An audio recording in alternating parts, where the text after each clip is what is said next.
Kemerosotan ekonomi atau resesi merupakan kondisi ketika PDB suatu negara menurun atau saat pertumbuhan ekonomi real bernilai negatif selama 2 kuartal berturut-turut. Resesi ekonomi menjadi ancaman bagi Indonesia setelah 6 negara besar dunia, yaitu Korea Selatan, Jerman, Hong Kong, Jepang, Singapura, dan Amerika Serikat terperosok ke dalamnya akibat dampak pandemi COVID-19.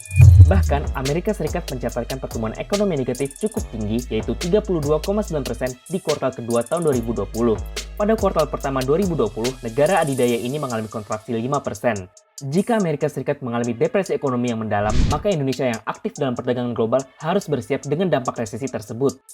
Resesi ekonomi dapat mengakibatkan penurunan seluruh aktivitas ekonomi seperti lapangan kerja, investasi, dan tumbuh berkembangnya suatu perusahaan. Jika ekonomi mengalami penurunan secara drastis, economic collapse akan menjadi tantangan berikutnya. Resesi sejatinya adalah sebuah kondisi. Pemerintah harus bersiap mengantisipasi dan terhindar dari resesi. Jika terjadi resesi, pemerintah harus memastikan ekonomi dapat pulih seperti sedia kala. Di titik inilah, BUMN bisa menjadi salah satu kunci pemulihan ekonomi sebagai agent of development pemerintah.